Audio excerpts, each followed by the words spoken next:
Okay, Braun Graham here, and get my name up on the screen there. Yeah, so I'm here to do a review on a pretty interesting site in the travel industry. Um, Pretty cool site. I'm a little biased because I'm a travel head. I love to travel. Spent most of half of last year in Southeast Asia, Bali, and Thailand. I had a great time. It was a first for me to travel to those two beautiful places. And so I like what this site is doing that I'm about to show you. And what my goal is I'm not going to be doing an exhaustive website review on this site. I'm going to be focused on one of the key areas that can help this site and other sites improve their conversions, and that's in having call to actions on their site. And there's various ways and various places that you as a website owner can place a call to action um, on your website. This is how websites and blogs, how they make money. It's an intentional approach to your site that says, here, we're giving you this value. We have a blog, this content that we're getting out there to show that we're of value to our potential customers in this particular subject or this particular area. But once you finish reading that blog on the site or checking out the site, your eyes need to go to what to do next, right? And there's places on the site where, as an intentional website owner, you have to keep that in mind. You don't want the site to be too busy. You want it to be clean and focused. And you need to have these calls to actions where you invite the viewer to take a certain action, right? Um, so that's what we're gonna talk about today, and that's only one. It's a huge aspect to a huge way to improve your website is to evaluate if do you have any calls to actions, and what are some ideas, what are some types of calls to actions you could implement if you don't have any. And it's always best to have a few at least. You don't want to have too many and seem too demanding, but you want to have a few places on the site where you're like inviting folks to take a certain action. So let's get into it. And I'll show you some examples as well. And we're going to be looking through the lens of a website, and I'm going to pull this site up. Just give me a moment here. The name of the site is 1001unforgettabletrips.com. And I'm going to get that on the screen. There we go. Forgive me here. They say you're not supposed to have dead air on these videos. But, okay. So here you go, 1001 Unforgettable Trips. Organize your own is a tagline there. And so what I'm going to do is I'm going to begin by assessing my first reaction to this site. Okay, I'm going to get inside the head of a potential first-time website viewer, but also look with a critical eye as someone that's reviewing the site for suggestions on ways to improve. And one of those things, my process in reviewing sites is, what's my first impression? And my first impression is, okay, well, the name kind of says what the site's about. I look down and I look around. Okay, there's a blog down here and some pretty organized things about the site. So I'm not overwhelmed. I see an area here to kind of give me some specific instructions on ways I can learn more. It's got a great menu thing here. It's clean. I'm not overwhelmed. My anxiety index hasn't shot through the roof. Some sites can be crazy busy, and it's like, what is this site about? And I'm confused, and I just leave. So one of the places that I look to first is, what is the URL, and does the URL communicate what the site may be about? Right? It's an opportunity that sometimes you lose if you have an arbitrary or vague sort of URL. It's not a deal breaker, but it's just something to check out. And I think this site does a good job. It leads me to believe that at 1001unforgettabletrips.com, they're gonna tell me about a ton of trips. I don't know for sure if it's going to be detailing each trip, what they have to sell, what services they offer. I just get the sense that here they're going to be talking about a ton of trips. And as someone that plans trips and likes to get some advice on new places to go to and where to go, and as I put my trip together and organize it, I'm getting the sense just from the name that this is a site that helps me with that. Now, another thing to look at as a website owner is, are you clear on who you're talking to? Some folks call that your ideal customer avatar. Creating an ideal customer avatar is it can be a protracted, in-depth kind of exercise, something that you probably are always maybe fine-tuning and hoping to really become more and more acquainted with who your ideal person is. Someone that's really going to connect with what you're offering. And I think, like I said, the name, when I scan the site relatively quickly, I get the sense that, yeah, as a traveler, let me stick around and see. I think they maybe can use this this above the fold area here. It's such an important area to communicate that, and I don't like sliders per se, because it's a little distracting and sometimes there's multiple messages, and I think this site does that, and I would prefer a static, very clear message that says to me, a traveler, this is for you, number one, so telling me what the site's about, and then telling me uniquely why I, as their ideal customer avatar, should choose them or should stick around on the site. And that leads me into discussing the unique selling proposition. You want to not only clearly state that this is a place for your ideal customer avatar, and that really depends on how well you know who that person is, but also, why should I choose you, to get what you're offering. Now, I'm going to get into the meat of what I want to focus, because there's a lot of things that we could look on this site and tweak and explore, like, if we change this or we do that, it's going to help us get more results, get more opt-ins, get more sales with whatever this site is selling or offering. But I think one of the large, I can't even talk today, but one of the most important ways to improve conversions is to ask yourself, are you directing your website viewer to take certain actions? And we call that a call to action, or a CTA. And are there places on the site where you're telling me, here, do this or take this action? And I see that the site has that. I see, again, back to the slider. I'm going to refresh the screen here so you can see. But just on this first slide here, you see join now. So, but the thing with the slider is that there's multiple call to actions. And again, I'm really big on minimizing the friction points, minimizing the amount of images or thinking that I have to do. Like right here, okay, there's no call to action. This is just an image. And then the screen is going to go to another image that has some call to action, and then another image. It's too much. It's too much. So that's what I'd recommend there. But real quick, let me just explore a few call to actions that any site can use to direct the website visitor on what to do next.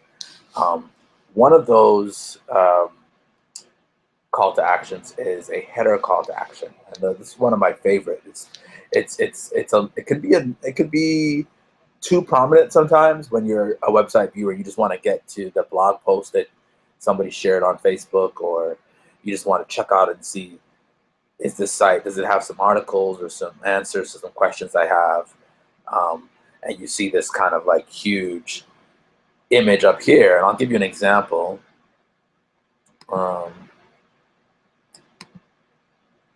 I'm going to go to Quick Sprout because I think they do a great job with their call to actions. But as you see on the screen here, This is on the home page, of this site, and it's just so clean and simple. And it has a simple question: do you want more traffic? Yes. It's immediately speaking to someone that wants more traffic. And then it says, get more traffic and recommendations for your blog. Enter your URL, and then there's a call to action right there. There's nothing else to look at. I think blogs and sites like this, 101 Unforgettable Trips, can implement something like that in this real estate area here. This header area is a perfect place for a very clear, this is who we're talking to, this is what we can offer you, this is what we can uniquely offer you, take this action. And that action might be offering me something of value right away. Not demanding my email address to get on your email list or to get blog updates. Those are fine, but those are kind of played out on average.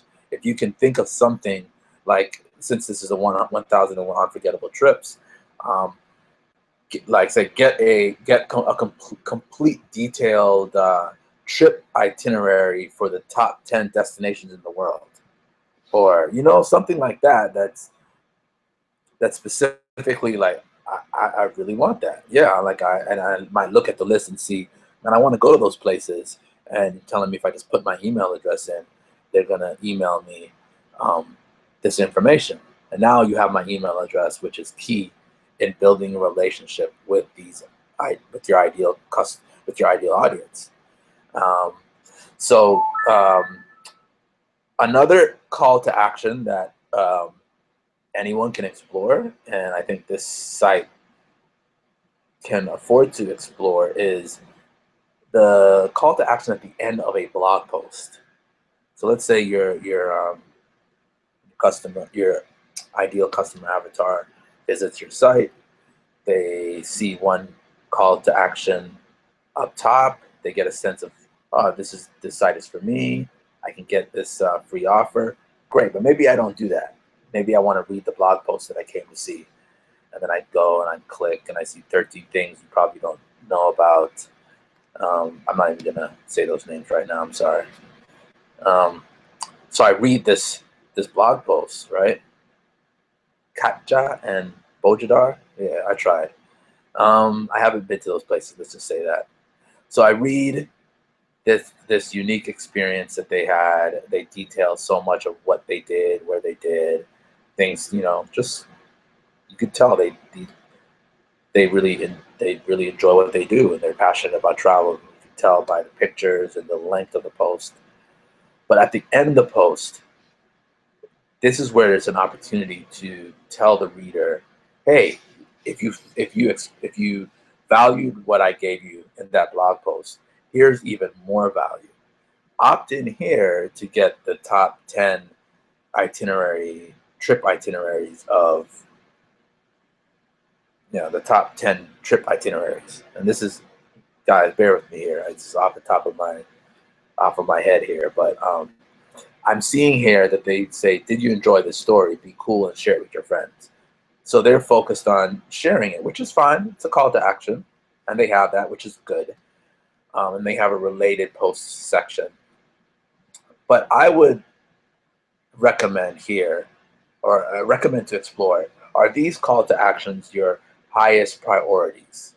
Like, based on what you want folks to do. If you're really looking to build a list, which I would recommend, where you're able to at least, and build a list can apply to social media as well, but ideally you want to have the email information of folks that have really found value in what you're offering and want to stick around and get to know, like, and trust you a bit more before they purchase something you have.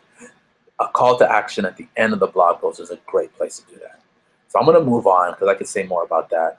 Sidebar is another place that you could place a call to action. So I'm going to look and see if you have that here. I see that. Get travel tips in your mailbox. Sign up for occasional updates, insider tips, early bird offers, etc., etc., etc. I like it. I would maybe think of something a bit more tangible that would get me excited right away. Like, wow, I want that free ebook, or I want that guide, or I want that um, that top 10 trip uh, itinerary list. You know, um, so that's what I would maybe explore here, is a stronger call to action. You could always go a little stronger sometimes. Something that's a bit more appealing, that really intrigues the viewer. Like, man, I really would love that. I'm going to give them my name and email address so I can get that. Let's see. Now, another place, and I'll probably leave it here because there's a few more call to actions that we could explore. But a pop-up call to action, which I already saw this site implement. I X'd away from it before I started the Hangout, but they did have a nice big pop-up. And pop-ups are great because you can really like communicate a message, but they interrupt. And so I'm always I'm a big inbound marketing guy, and inbound marketing is really geared toward not disrupting your audience. It's kind of earning their attention by offering them value. So pop-ups kind of fly in the face of that sort of philosophy. But if you do it right and it's a strong enough offer that's relevant maybe to even the page that they're on, or just really relevant to your ideal audience, and they read it, they're like, wow, they're going to give me that. Now that's something super valuable to me. So I'll go ahead and put my name and email address so I can have that delivered to me. Um, so I think that's a good idea. It's another way to have a call to action. Guys, I really explore that more. I mean, you can have, some people have ads in the sidebars, another call to action. Um, you want to have at least a few. Don't be too disruptive.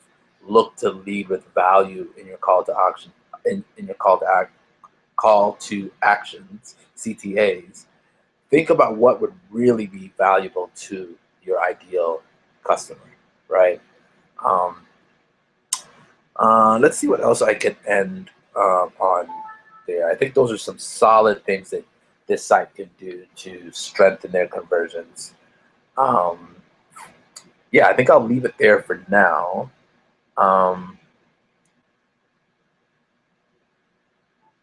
You see here, just in review, I would recommend 1001 Unforgettable Trips. Focus on being clear as to who they're speaking to, that ideal customer avatar, in this header section. I would recommend making that also show what's unique about what they're offering, as opposed to maybe other competition that's doing similar things, and then having one clear call to action, right, in this space, right here. I would recommend not having a slider. I think that's distracting. And right now, as clean as the site is, as much as I like the design and the layout, as much as it doesn't raise my anxiety too much, I think they're doing a great job there. I think that they could optimize this area to even be clearer and cleaner and more direct in those ways that I mentioned. Other than that, as a travel buff, as someone that is planning a pretty, hopefully exciting 2016 in terms of some extended trips, this is a site that I'm going to bookmark. And I love what you guys are doing. Any other travel sites out there, keep up the good work. Travel is such an exciting niche. It helps the world in so many ways in terms of cross-cultural education, just understanding each other. And I can go on and get all philosophical about travel, but I love the space. I love what these guys are doing on this site. Feel free to reach out to me if you want some more feedback. And anyone else watching this, feel free to comment wherever you're seeing this on YouTube or Facebook. And if you want a site review, just reach out to me, and I'll be happy to check out what you're doing. And if it's something that I feel is like really, it's a cool thing and it's making making an impact in the world, that's what I'm about. So I don't mind spending the time to really geek out and explore different conversion rate optimization tweaks and ways to improve sites, because I'm inspired by what you guys are doing. So that's all for now. I'll leave you with just take a look at your site, make it more intentional, and until the next website review, I wish you all the best.